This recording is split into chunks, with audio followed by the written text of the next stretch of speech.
Today we have a special guest with us, Peter Rahal. He's the co-founder and former CEO of RXBAR, a natural protein bar company known for its minimalist, sleek packaging. By 2016, the company was doing over 36 million in sales, and a year later, the founders sold RXBAR to Kellogg's for 600 million. Today, Peter runs Litany Ventures, and his mantra that he lives by is to pursue wisdom. Very happy to have you here today. Thank you, Peter. How are you doing? Great. Thank you for having me. So I'd love to start off with this mantra that you live by, which is the thing that makes me happy is learning, pursuing wisdom. I want to understand what life's about by learning from people, from doing, and from experiences.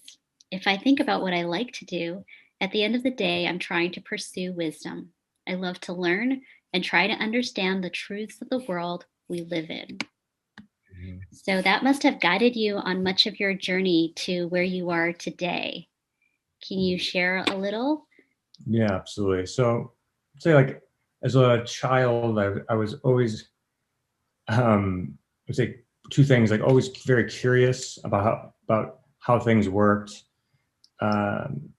And that curiosity got me in trouble, but also caused me to have a lot of different interests. And then second, I always wanted to be great. I was always very driven to like pursue great things and be excellent and learn.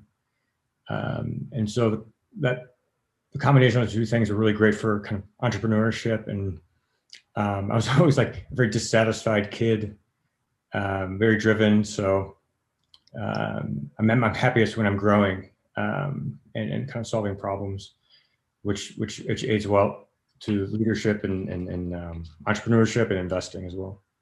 Yes. And, you're one of those people who accomplished a lot by a young age. You're in your mid 30s now.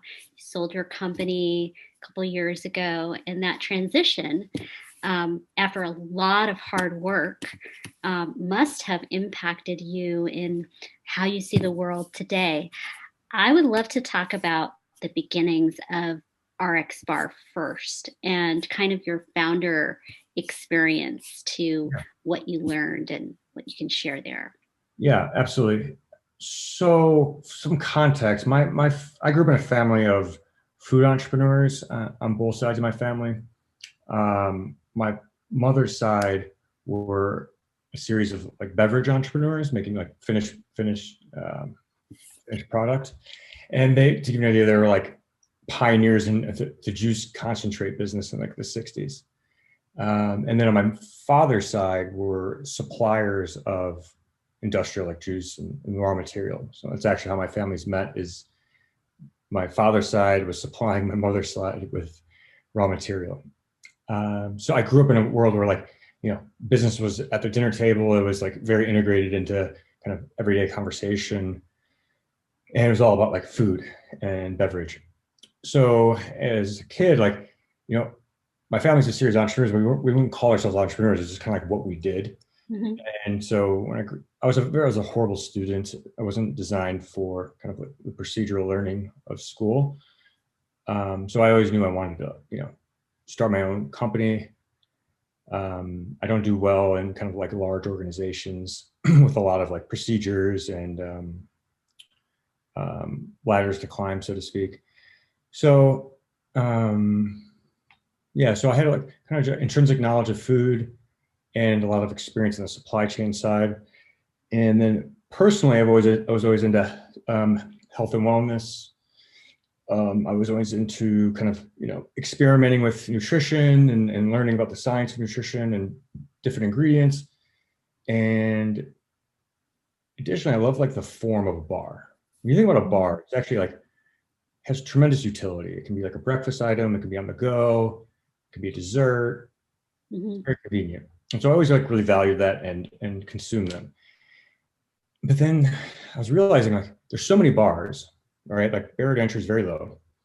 And I was so frustrated as a consumer. I was like, why are all of them full of shit?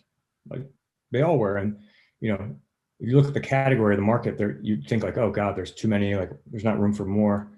but really there was no innovation in it, or seldom innovation, and the innovation was very much like following the leaders. Mm-hmm. So I saw a big gap in kind of a natural protein bar, so clean label, minimal ingredient, whole real foods. And at the time in 2012, when this started to formulate, like paleo and kind of nutrition culture was changing to like real foods and a shift a bit. Mm-hmm. And so I saw a good opportunity to like ride that kind of wave and bring to market a product that kind of serve that position. And then on top of it, like, I was like 24, 25, I had nothing. And so like, I didn't have any capital, so I had a great co-founder. And so it was a very easy business it didn't require a lot of capital. And so we were really constrained, which was actually in retrospect, a beautiful thing. We wouldn't have been successful if we didn't have the sort of like constraints that we had. What constraints were they?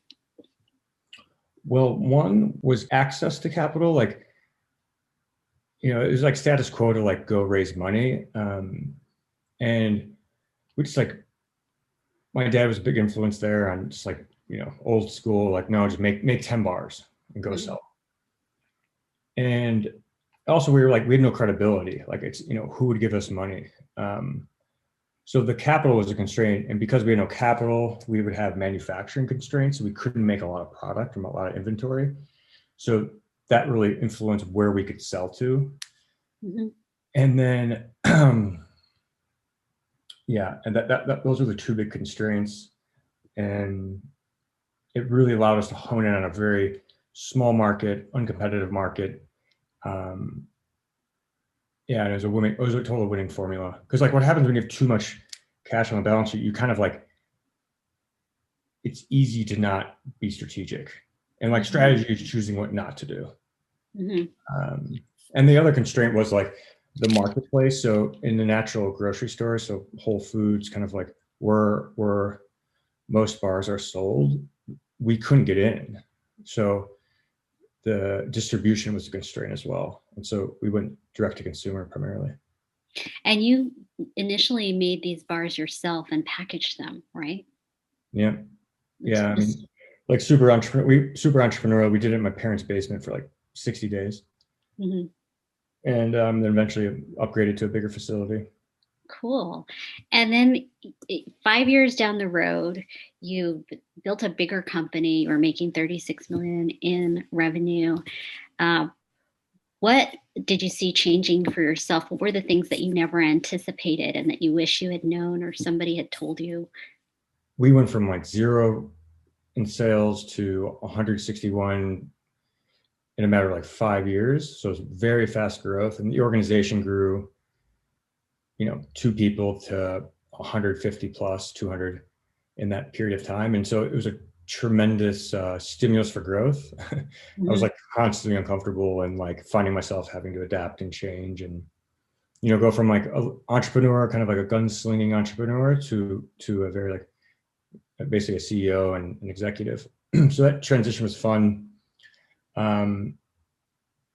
So your question was, what did I learn, or what did you learn as your company grew, and what do you wish you'd been told? I know there's plenty of founders who are going to be watching this, and they're probably at the stage where they may be growing bigger and would love some advice around that.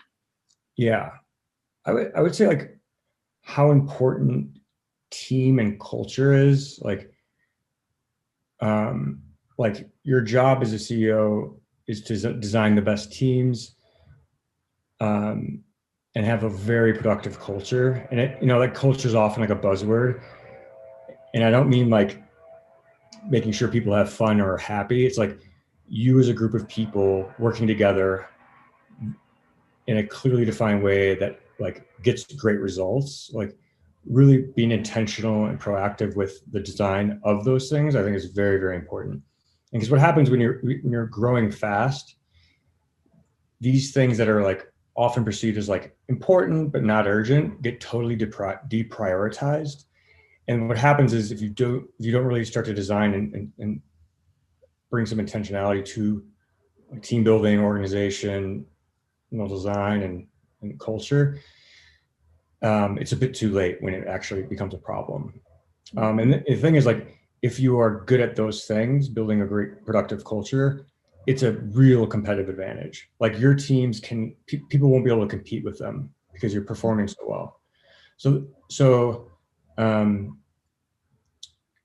I think investing as a leader in those things and thinking intentionally about culture, teams is very, very important. And like, here's the thing: is like, it takes time, and when you're growing like crazy and you have all these problems, because like entrepreneurship is nothing but putting out fires. Mm-hmm. It's easy not to invest in those things.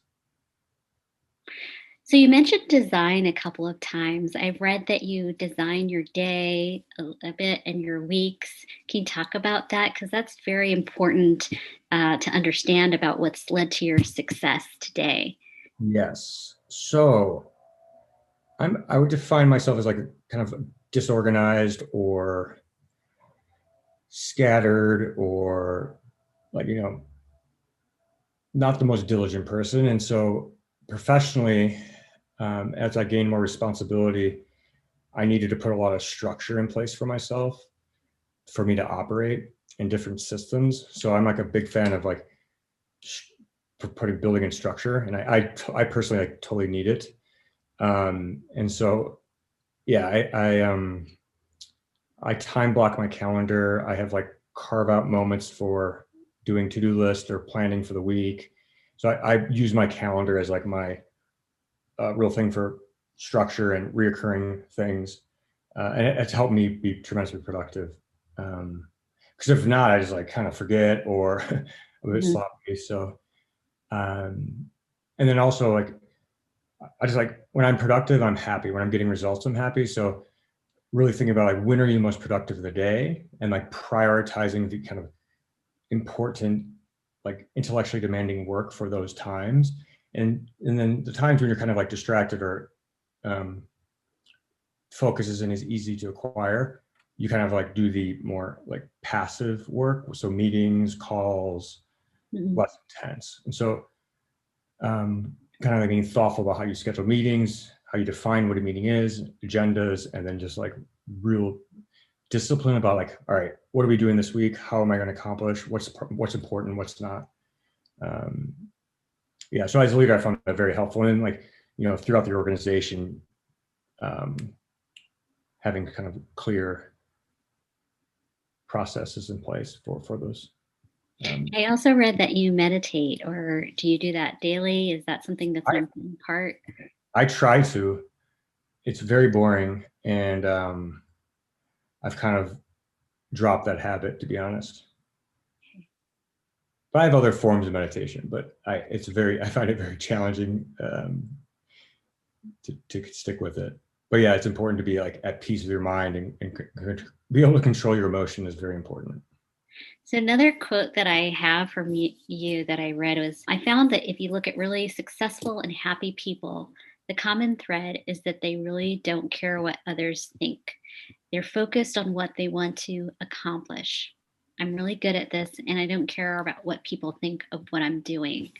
How empowering is that?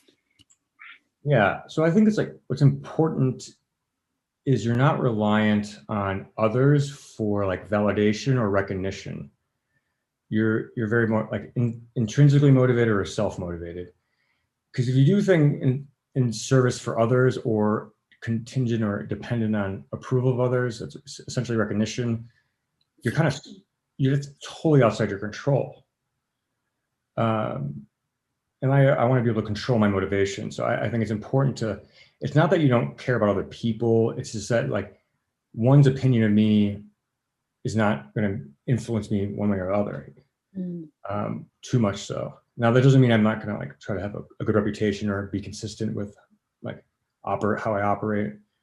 But I just think it's important that, you're not relying on others or recognition for happiness. Mm.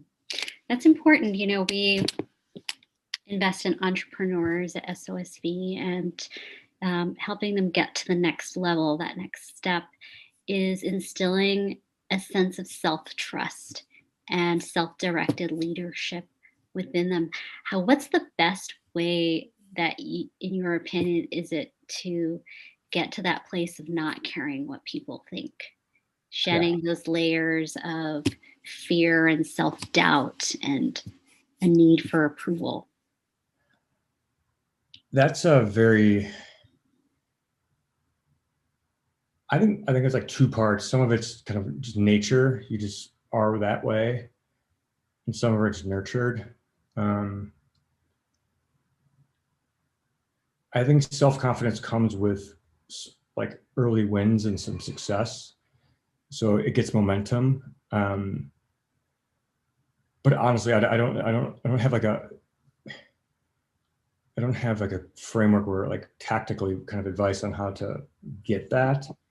I just think you need to win, and like it, and if once you start winning and making the right decisions and building the right, getting the right pieces in place, I think you should be. If you're not getting confidence, then yeah, something's wrong, I think. You also mentioned that you were in in the state of discomfort constantly as you were building your company. You were always in an uncomfortable situation.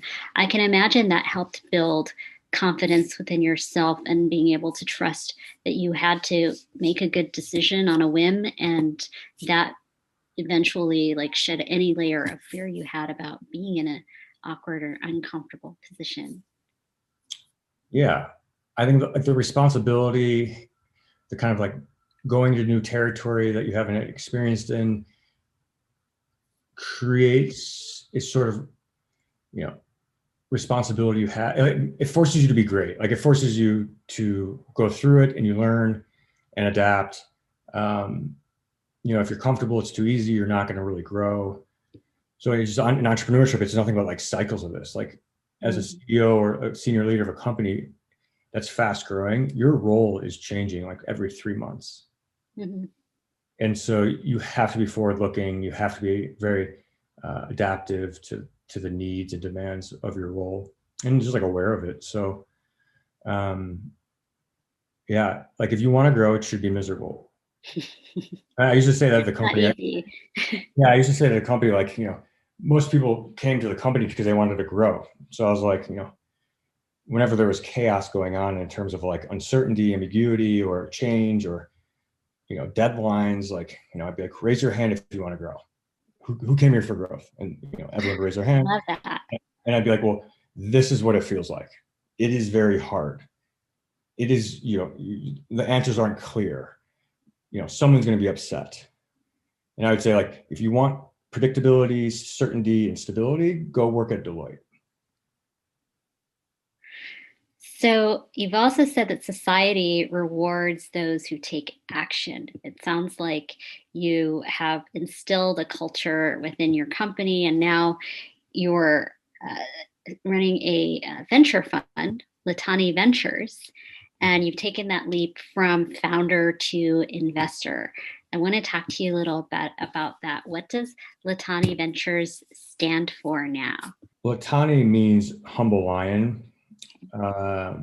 And what the reason for that is I'm a very like people centric, HR like leader. Business is just a group of people. People is everything. And so from my experience and observing and studying business history and great leaders, like there's like this paradoxical characteristic that coexists that is really beautiful when you see it. It's this concept of like humility and confidence. And so like a humble lion, a lion is one that's the alpha, or, top of the food chain. It is king, it is aggressive, it is a dominant, it's a killer. However, like it being anchored with humility, intellectually and emotionally, is like, it's a paradox, but when you see it, you know it. And it's very important as a leader. Because basically without humility, you're not great to work for. You don't see the problems because you're of arrogance. You don't ask the right questions, and so you miss a lot of things. And so I named the company this because when we look at great entrepreneurs, this is what we look for, and even for great team members throughout. And even goes down to like stubborn, flexible, these kind of like paradoxical things. Hard to see, but when you see it, you know it, and it's yeah, it's I think it's a key winning formula for people. And when you say you see it, you know it, is this something you follow from a feeling and intuition, or are there any specific questions that you ask to uncover that? Yeah, it's there are some questions, and I think like humility is quite easy to process, or it can be, and also aggressive. Like, you know, is someone interrupting you? If someone's interrupting you, that means they're like very action oriented. It doesn't mean they're like rude necessarily, but they're gonna that's a good signal. Um, you know, not, you know, rejection or not afraid to say no is another good signal. But like having the humility to like follow up and say thank you. So yeah, I have a lot of data points on this, but it's still not easy, especially in a world where everything's on Zoom and you can't like see body language and interview in person. So it's even a lot harder now. So you have this venture fund now, and you're investing in the founders who are the humble lions leadership style. And what particular technologies are you interested in? What's your space? Yeah. So we're at Litani Ventures, we're focused on food tech, future of food, like non-healthcare biotech, um, everything in that world, and broadly consumer products as well. But we try to find things that have real competitive advantage. So this is the world we're investing in. So like technology would be like synthetic biology, engineering. These are areas we are very long, and trying to find the best teams doing great things. Well, we're happy to have crossed paths with you, Peter, because it's a space that's very exciting and um, big in the future. We actually, a lot of the investments that we made at IndieBio, we thought were going to be looking further in the future, but actually the pandemic came and we saw, oh, the future is here now. Yeah. And the food system, you know, is something that really not only affects our health, but it affects planetary health, and it's all connected. So we're very excited that you're joining this space too. Um, Looking forward to your own life, what do you want your legacy to be? What is it that really excites you about living and contributing and being in service?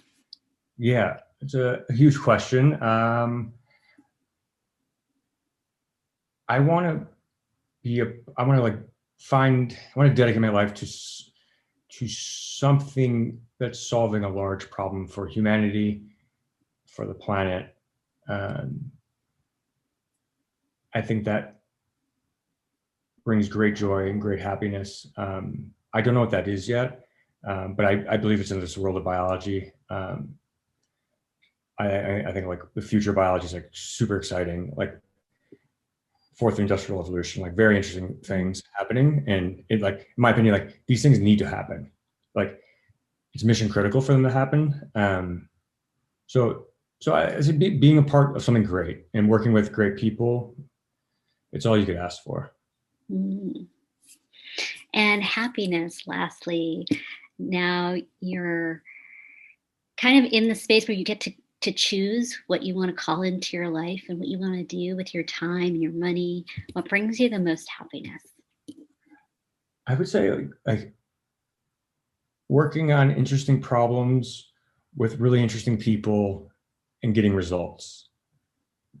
And like a part of that process is learning new things, building great relationships. So like, you know, solving interesting problems with great people probably brings me the most happiness.